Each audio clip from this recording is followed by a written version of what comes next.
आप देख रहे हैं नेपाल वन और मैं आपके साथ हूं नगमा शेख। एक बार फिर पूर्वांचल की अहम खबरों के साथ पूर्वांचल न्यूज में। तो शुरुआत करते हैं गोरखपुर से। प्राकृतिक चिकित्सा के लिए गोरखपुर जिले के विख्यात आरोग्य मंदिर में मिट्टी, पानी, धूप और हवा से लोगों का इलाज किया जाता है। लोग प्रकृति के बीच रहकर निरोगी काया हासिल कर सकें, इसके लिए 6 एकड़ में सुंदर गार्डन तैयार किया गया है। आरोग्य मंदिर में एक तरफ लगे 5 बॉटल पाम लोगों को काम, क्रोध, लोभ, मोह और अहंकार को त्यागने का संदेश देते हैं, तो वहीं दूसरी तरफ लगे 5 बॉटल पाम प्राकृतिक के मूल तत्वों क्षति, जल, पावक, गगन और समीर के संरक्षण का संदेश देते हैं। गार्डन के बीचों बीच लगे 18 अशोक के पेड़ गीता के 18 अध्यायों की याद दिलाकर मानव जाति के कल्याण की अखल जगाते हैं।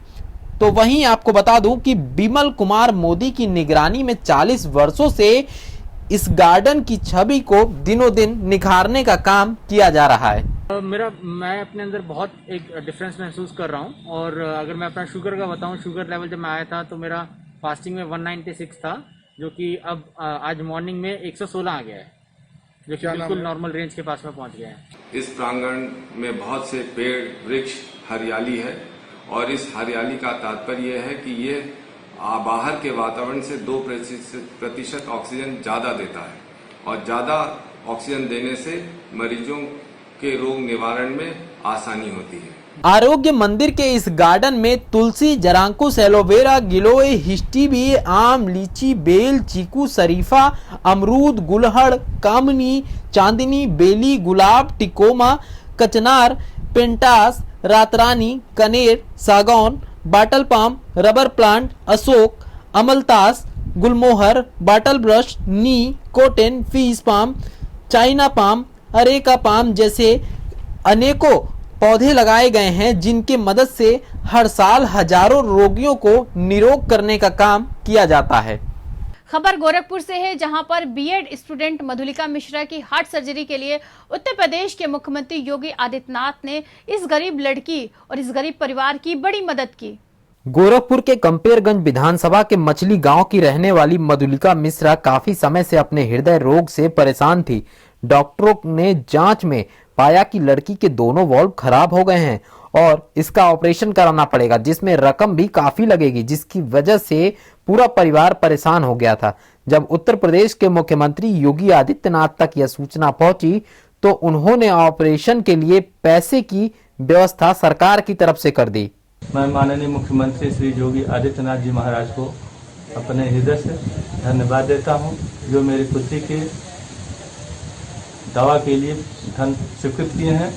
उससे मेरी पुत्री का इलाज होगा और एक नया जीवन मिलेगा। मेरे बहन के इलाज के लिए माननीय मुख्यमंत्री जी के सहयोग से धन की व्यवस्था कर दी गई है, जिससे कारण मेरे बहन का इलाज हो सकेगा। इसके लिए माननीय मुख्यमंत्री जी का बहुत बहुत धन्यवाद।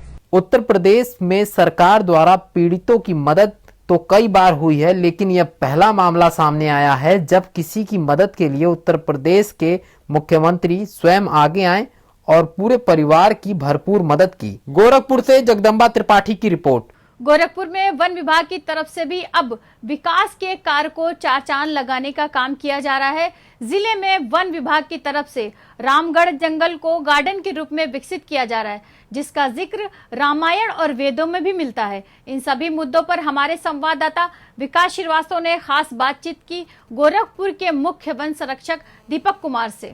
गोरखपुर में दिन पे दिन विकास के कार्य हो रहे हैं। वन विभाग की तरफ से भी अनेकों योजनाओं को उड़ान दी जा रही है और इन्हीं सब मुद्दों पे आज बात करने के लिए हमारे साथ मौजूद हैं गोरखपुर मंडल के मुख्य वन संरक्षक दीपक कुमार जी। किस तरीके से गोरखपुर की कायाकल्प बदली जा रही है? वृक्षारोपण के अलावा बहुत सारे जैसे बायोडाइवर्सिटी के लिए, जैव विविधता संरक्षण के लिए वहाँ एक जू की स्थापना की जा रही है, जहाँ पे लोगों को यह जागरूक किया जाएगा कि कैसे इनको बचाया जाए, वन्य जीव की कैसे सुरक्षा में लोग उसमें सेंसिटाइज होंगे और उनमें एक अवेयरनेस जागेगा। तभी भारत सरकार ने एक निर्णय लिया है कि जैसे पूरे इंडिया, पूरे भारत में जैसे 200 नगर वन डेवलप करने का, तो उसमें हम लोगों ने गोरखपुर से एक नगर वन का प्रस्ताव भेजा है। आपके गोरखपुर शहर के पास ही एक रामगढ़ का जंगल है, तो वो शहर से सटा हुआ है। वहाँ एक 50 हेक्टेयर की ज़मीन जो जंगल है ऑलरेडी, और कुछ पोर्शन खाली है, वहाँ पर घना जंगल स्थापित करेंगे। वहाँ लोगों के लिए जॉगिंग ट्रैक होगा, चलने का 2 किलोमीटर का ट्रैक होगा। इसके अलावा वहाँ नवग्रह वाटिका, नक्षत्र वाटिका, हरिशंकरी, पंचवटी, इन सबों की स्थापना होगी और लोगों को जागरूक किया जाएगा।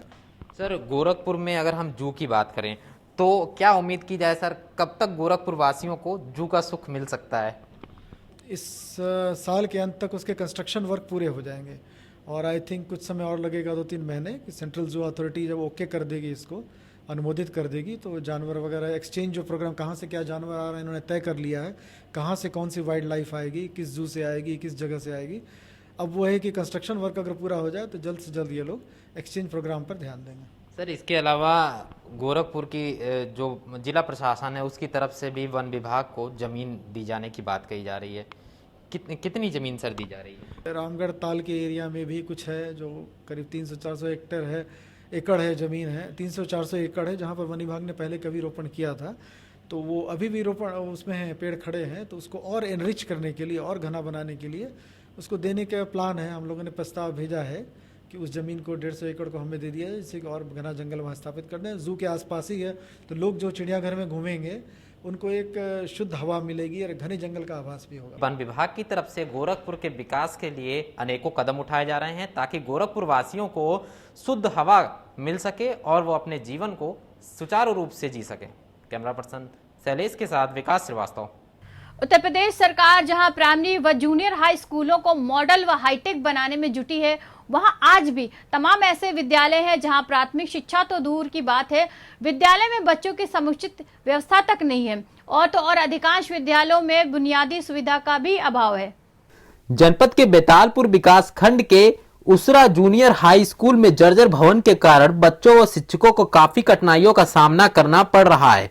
भवन जीर्ण शीर्ण है, फर्श टूटे फूटे हालत में है, विद्यालय में शौचालय निर्माण तो हुआ ही नहीं है, जिसके अभाव में बच्चों और महिलाओं को शौच के लिए परेशानियों का सामना करना पड़ता है। स्कूल की समस्याओं की शिकायत मिलने पर कड़ी कार्रवाई करते हुए प्राथमिक व जूनियर हाई स्कूल के प्राचार्य को निलंबित कर दिया गया है व अन्य शिक्षकों की वेतन कटौती के आदेश दिए गए हैं।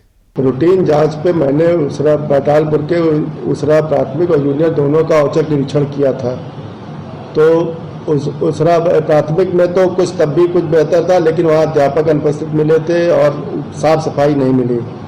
बाकी इंफ्रास्ट्रक्चर में तब भी कुछ बेहतर था, तो इसलिए लेकिन जूनियर में बाउंड्री वॉल भी नहीं थी, अध्यापक भी उपस्थित नहीं मिले, शौचालय भी नहीं ठीक अवस्था में था वहाँ पे। इसके चलते इनको दोनों के हेडमास्टरों को निलंबित किया गया है और सभी अध्यापकों का, दोनों प्राथमिक जूनियर दोनों के सभी अध्यापकों का वेतन की कटौती के लिए कहा गया है, एक दिन का वेतन काटने के लिए। सरकार के प्राथमिक व जूनियर हाई स्कूलों को मॉडल जू बनाए जाने को लेकर कायाकल्प योजना के तहत जनपद के सैकड़ों स्कूलों को विद्यालय ने दुरुस्त कराया, परंतु उसरा बाजार का यह विद्यालय अपनी किस्मत सुधारने का इंतजार कर रहा है। देवरिया से प्रेम त्रिपाठी की रिपोर्ट। खबर आजमगढ़ से है, जहां पर विद्युत व्यवस्था फिलहाल पटरी से उतरती दिखाई दे रही है। हालात ये है कि कब लाइट आएगी और कब जाएगी किसी को नहीं पता। बारिश के इस मौसम में भीषण उमस के बीच लोग बेहाल है, वहीं विभागीय अधिकारी बिजली चोरी का रटा रटाया जवाब दे रहे हैं। जब योगी सरकार प्रदेश के सत्ता में आई थी तब उसने 24 घंटे बिजली मुहैया कराने का दावा किया था। इसके लिए तमाम कदम उठाने की व्यवस्था की गई थी, लेकिन फिलहाल यह दावा पूरी तरीके से फेल होता दिख रहा है। हालात यह है कि 24 घंटे में 8 से 10 घंटे आजमगढ़ मंडल मुख्यालय पर बिजली मिल जाए तो भी गनीमत है। शहर का यह हाल है तो ग्रामीण क्षेत्रों का अंदाजा लगाया जा सकता है। ओवरलोडिंग और लोकल फॉल्ट ने आम आदमी के साथ विभागीय लोगों के नाक में भी दम कर रखा है। ग्रामीण इलाकों में तो और बदतर स्थिति है। ट्रांसफार्मर जलने पर घंटों क्या कई दिनों तक लाइट मुहैया नहीं हो पा रही है। वहीं शहर के कई इलाकों में कभी फॉल्ट तो कभी उसे ठीक करने के चक्कर में घंटों बिजली गुल रहती है। आम लोगों को इस भीषण कष्ट का सामना करना पड़ रहा है, वहीं इससे व्यापारी को भी काफी नुकसान हो रहा है। बहुत दिक्कत पड़ रही है। समस्या यही है, लाइट कोई टाइम नहीं है, किसी भी टाइम कट जा रही है, रात को कट जा रही है, भोर में कट जा रही है। वहीं बिजली की इस व्यापक समस्या पर अधिकारियों ने लॉकडाउन को दोष दे डाला और कहा कि लॉकडाउन के चलते विद्युत की चोरी की घटनाएं बढ़ रही हैं। कंटेनमेंट जोन बढ़ने से चेकिंग नहीं की जा पा रही है, जिसके चलते ओवरलोडिंग व फॉल्ट का सामना करना पड़ रहा है।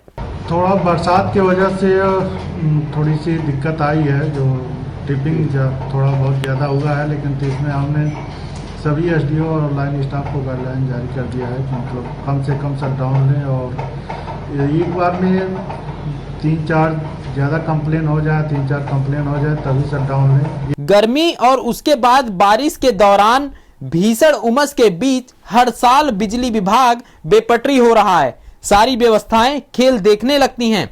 सरकार निजीकरण कर जहां इससे निजात पाना चाहती है, तो वहीं अधिकारी कर्मचारी इसका विरोध कर रहे हैं, लेकिन जनता दोनों के बीच पिस जा रही है।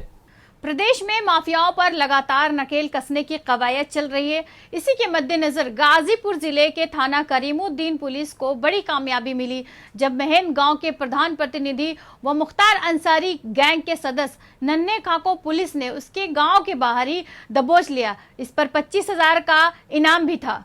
प्रदेश भर में अपराधियों पर नकेल कसने की कवायद लगातार जारी है। इसी क्रम में करीमुद्दीनपुर पुलिस ने मुख्तार अंसारी गैंग के सदस्य को गिरफ्तार किया, जिसकी तलाश बहुत दिनों से चल रही थी। गिरफ्तारी के बाद उसे कोर्ट में पेश कर आगे की कार्रवाई भी की जाएगी। इन्होंने अवैध रूप से सरकारी जमीन पर कब्जा करके और जो स्थानीय नदी थी उस पर स्वयं के पैसे से कब्जा करके मछली पालन के उद्देश्य से पुल बनाया था, जिसको स्थानीय प्रशासन और पुलिस ने ध्वस्त किया था और इसमें अभियोग पंजीकृत किया था। अभियोग पंजीकृत होने के पश्चात लगातार फरार चल रहे थे। इन पर 25,000 का रिवार्ड घोषित किया गया था।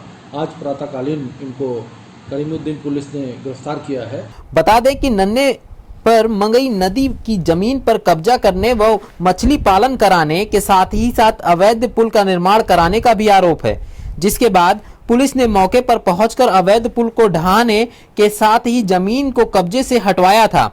तभी से नन्हे खां फरार चल रहा था और पुलिस इसकी तलाश कर रही थी। बताया जा रहा है कि नन्हे को बीती रात पुलिस ने उसके गांव के बाहर से गिरफ्तार किया है। उत्तर प्रदेश में विधानसभा चुनाव तो 2022 में है, लेकिन अलग अलग जातियों को लुभाने के लिए होड़ मची है। वाकया आजमगढ़ का है, जहां एक दलित प्रधान की हत्या की गई। उसके बाद भीम आर्मी के चीफ भी इस मामले में कूद पड़े और आजमगढ़ में धरने पर बैठ गए। रावण आजमगढ़ के थाना तरवा बोंगरिया चौकी के अंतर्गत बास गांव के दलित प्रधान सत्यमेव जयते उर्फ पप्पू की हत्या के बाद उनके परिवार से मिलने जा रहे थे।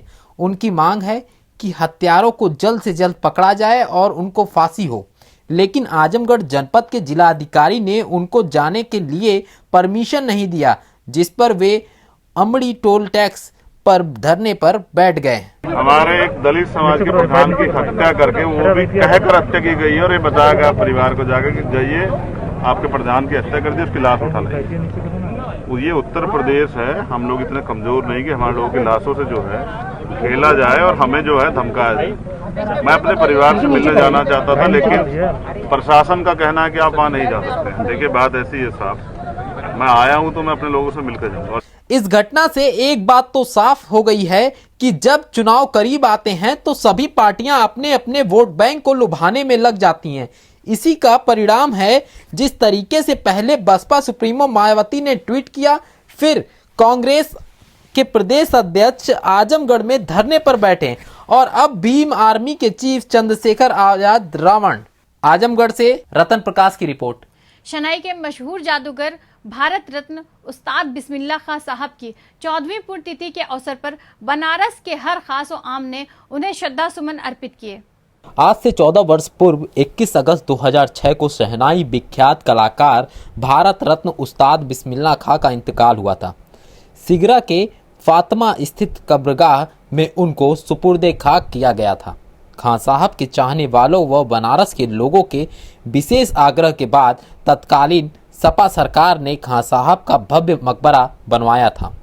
श्रद्धासुमन अर्पित करने पहुंचे कांग्रेस के नेता ने मांग किया कि जिस तरह सरकार ने खां साहब के मकबरे को बनवाया, उसी तरह खां साहब के आवास को भी सरकार बनवा दे।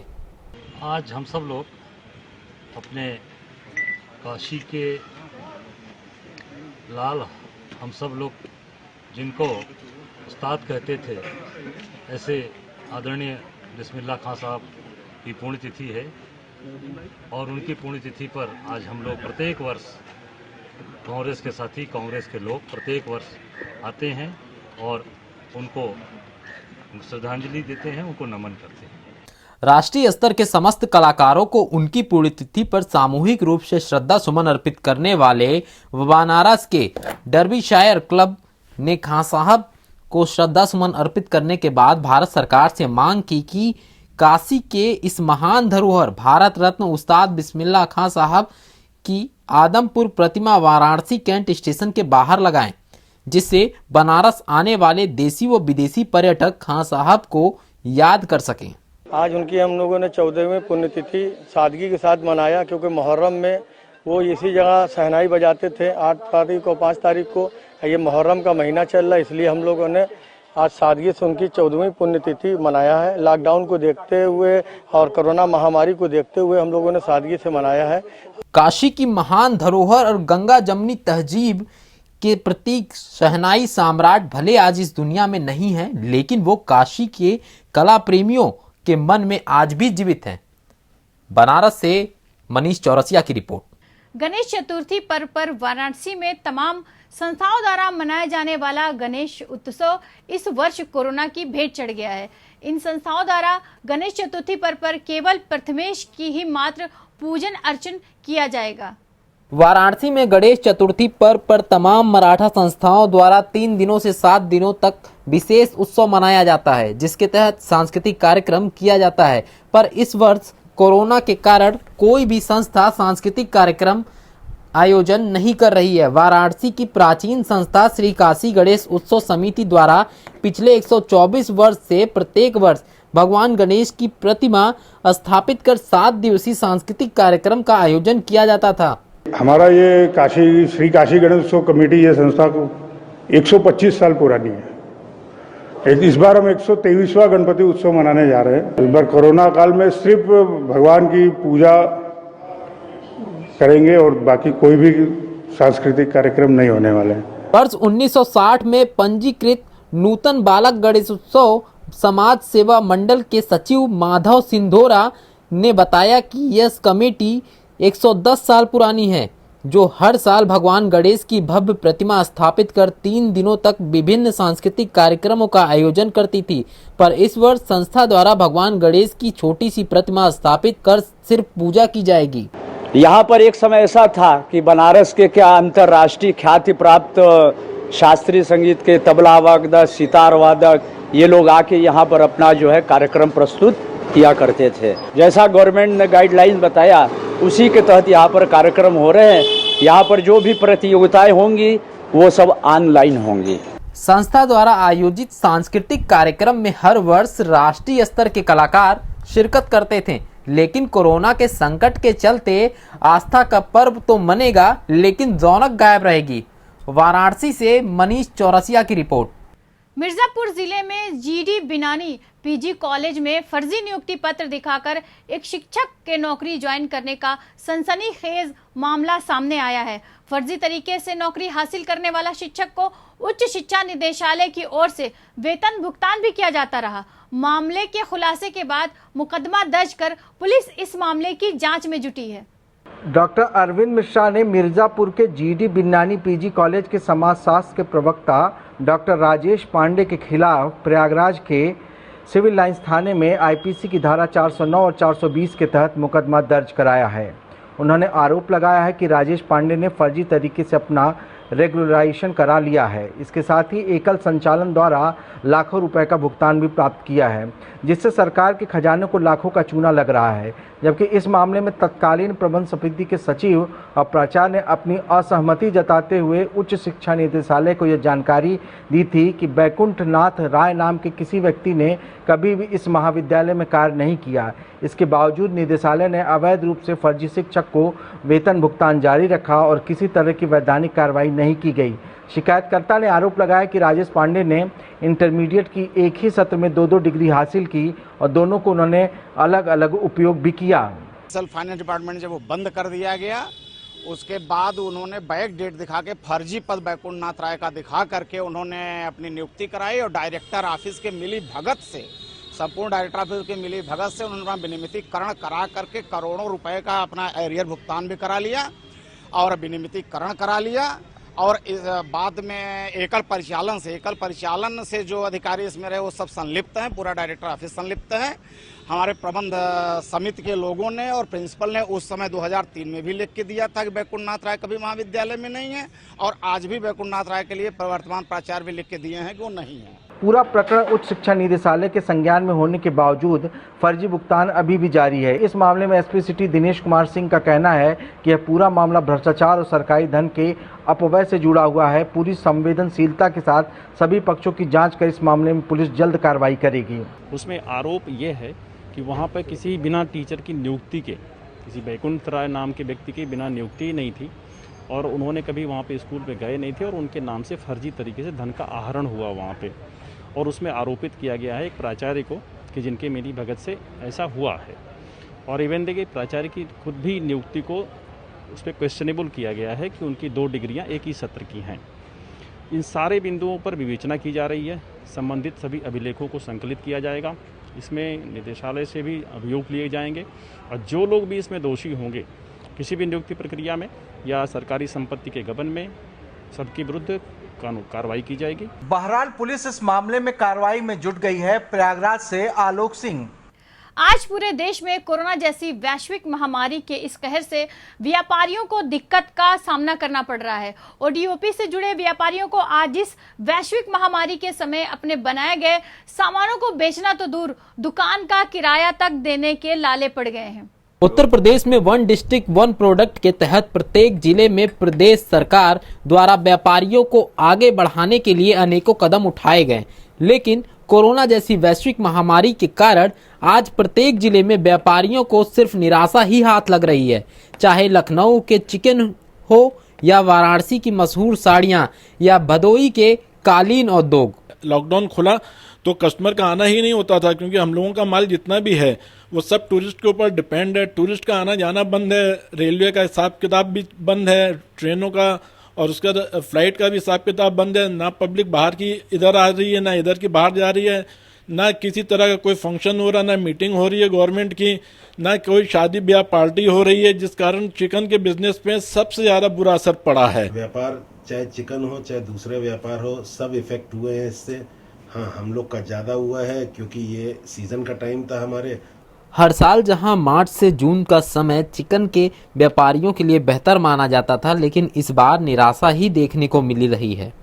वहीं कोरोना के चलते शादियों के टल जाने और विदेशी पर्यटकों के नहीं आने की वजह से बनारसी साड़ियां भी कोरोना की मार झेल रही हैं। कोरोना की महामारी के बीच व्यापारियों का धंधा पूरी तरह से मंदा हो चुका है।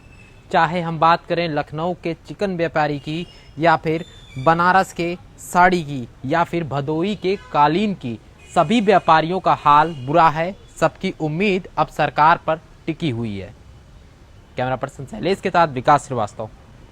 खबर प्रयागराज से है, जहां पुलिस अब लोगों की सुरक्षा तो करेगी ही, बल्कि जरूरत पड़ने पर उन्हें ब्लड भी डोनेट करेगी। इसको लेकर पुलिस मित्र ने एक सराहनीय पहल की है। पुलिस मित्र ने ब्लड डोनेशन के लिए एक वेबसाइट तैयार कराई है, जिसे आईजी रेंज कार्यालय में लॉन्च किया गया। आईजी कार्यालय में लॉन्च की गई पुलिस मित्र की वेबसाइट www.pulismitra.org पर क्लिक करते ही जरूरतमंदों को ब्लड उपलब्ध हो सकेगा।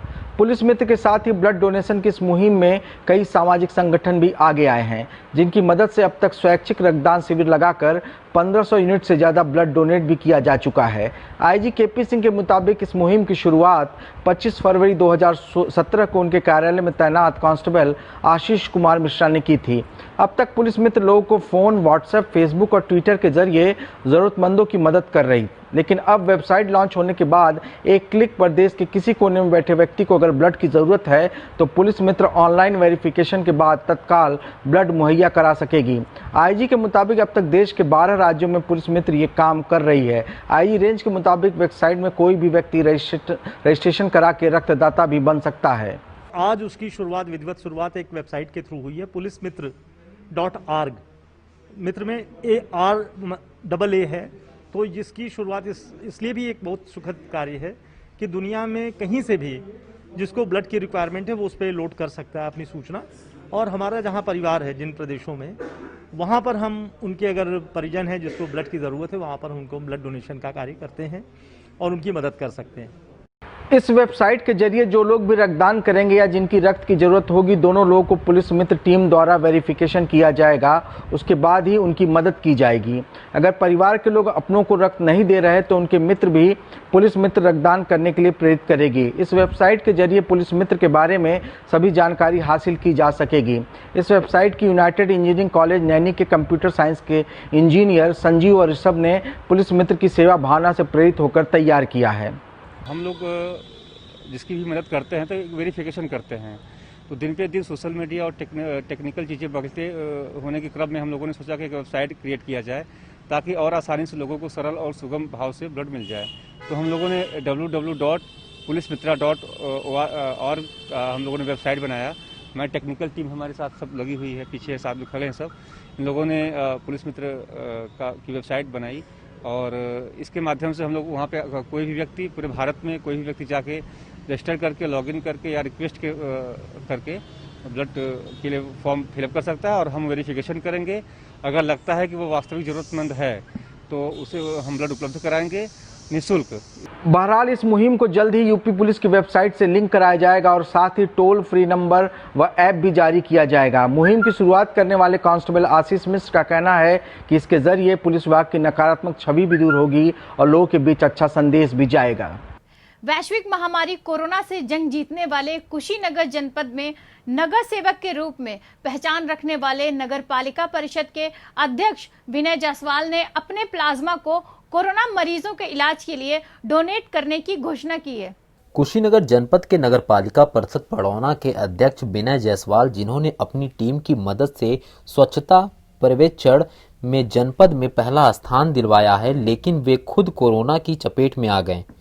लेकिन कोरोना की जंग जीतने के बाद कोरोना रोगियों के इलाज के लिए विनय जायसवाल ने प्लाज्मा का डोनेट करने की घोषणा की। यह सब कार्य सामाजिक कार्य करते हुए मैं स्वयं कोरोना से पीड़ित हो गया। मेरे परिवार के 3 अन्य लोग भी पीड़ित हो गए, लेकिन भगवान का आशीर्वाद था क्योंकि हम लोग एक अच्छा कार्य कर रहे थे, नए कार्य कर रहे थे, समाज के लिए कार्य कर रहे थे, राष्ट्र के लिए कार्य कर रहे थे। और बहुत जल्द हम लोग कोरोना से निगेटिव आए कि अगर मेरे प्लाज्मा की आवश्यकता है तो मैं प्लाज्मा देने के लिए हम और हमारे परिवार के जो लोग निगेटिव आए हैं, हम लोग पूरे तरीके से, कोई भी व्यक्ति ऐसा होगा किसी को भी आवश्यकता होगी तो हम लोग अपना प्लाज्मा डोनेट करेंगे। विनय जायसवाल के द्वारा लॉकडाउन के दौरान कमजोर तबके के लोगों को भोजन प्रबंध कराने के लिए संकल्प भोजनालय भी चर्चा में रहा। कुशीनगर से दिनेश कुमार तिवारी की रिपोर्ट। सेवा परमो धर्म इस मुल्क की विशेषता है। जहां कोरोना संक्रमण के दौरान कई देश तबाह हो गए, अपनी इसी भावना के साथ भारत इस कठिन दौर में भी मजबूती के साथ खड़ा है। नेपाल वन के लिए कुशीनगर से दिनेश कुमार तिवारी। उत्तर प्रदेश में योगी आदित्यनाथ की सरकार ने लगातार अपराध और अपराधियों के खिलाफ मोर्चा खोल रखा है, लेकिन कुशीनगर जिले के खड्डा पुलिस इन सभी मोर्चों पर फेल है। यहां अपराधी अपराध करने के बाद आराम से घूमते हैं। दुष्कर्म पीड़िता न्याय की आस में भटकती रही और उसने बच्चे को जन्म तक दे दिया, पर अभी भी न्याय उससे कोसों दूर है। लकड़ी लाने गई एक नाबालिग बच्ची से उसके गांव के ही एक युवक ने 9 महीने पहले एक खेत में डरा धमकाकर उसके साथ दुष्कर्म किया और घर वालों से बताने पर जान से मारने की धमकी दे डाली। लेकिन लड़की के गर्भवती होने के चलते यह बात खुली। घटना के बाद वह गांव से कहीं बाहर चला गया था। हम लेने बा डॉक्टरी बीमार हो गई तो डॉक्टरी लेने तब डॉक्टर कहते ऐसा बजे गर्भवती बा 7 महीना के, तो हम दरखास्त दियनी ओकरा बाद पकड़ के 8 दिन बंद रहो, ओकरा बाद दरोगा साहब ओके हटा दिए। नाबालिग है हमारी बच्चे, तो ओकरे संगे हमारे लड़की के संगे बलात्कार किए हैं। तो हमारे लड़की के कहता है जाके घरे कहबे तो तोरा के हम छोड़ब नहीं तो मुंगा दे। लड़की के गर्भ की जानकारी होने पर घर वाले उस लड़के के खिलाफ थाने में तहरीर दिए और न्याय की गुहार लगाने लगे। घर वालों की माने तो उन्हें न्याय तो दूर उल्टे मुकदमा वापस लेने के लिए पुलिस दबाव बनाने लगी। इसी बीच नाबालिग ने बच्चे को जन्म दे दिया। दुष्कर्म पीड़िता द्वारा बच्चा जन्मने की बात जब मीडिया में आई तब पुलिस नींद से जगी और आनन फानन में दोनों मुलजिमों को गिरफ्तार कर लिया। पेट का आकार बढ़ने पर ये पता चला है कि 7 माह पहले उसके साथ एक व्यक्ति ने दुराचार किया था और उस घटना के बाद वो कहीं बाहर भाग गया था। उसका एक भाई घर पर रहता है जो उसकी बेटी को एबॉर्शन की दवा दे रहा था। एबॉर्शन नहीं हुआ है। बेटी से पूछताछ की गई है तब उसने बताया है कि फला व्यक्ति ने ऐसे ऐसे किया है। इस संबंध में दी गई तहरीर के आधार पर दोनों भाइयों के विरुद्ध अभियोग पंजीकृत किया गया था। दोनों भाइयों को गिरफ्तार कर लिया गया है। मुसहर जाति के इस पीड़ित परिवार और लड़की को इंतजार है दोषियों पर कार्रवाई और न्याय का। प्रयागराज में मिट्टी का टीला धंसने से 4 मजदूर दबे। यह दुर्घटना इरादतगंज फ्लाईओवर के नीचे काम करने के दौरान हुआ। गड्ढा खोदने के दौरान मिट्टी के नीचे आ जाने से मजदूर दब गए। घटना की सूचना पर पहुंची पुलिस ने जेसीबी की मदद से मिट्टी में दबे मजदूर को निकालकर इलाज के लिए प्राथमिक स्वास्थ्य केंद्र भेजा। ये घटना घूरपुर थाना क्षेत्र के इरादतगंज फ्लाईओवर की है। पूर्वांचल न्यूज में आज बस इतना ही। कल फिर होगी आपसे मुलाकात। नमस्कार।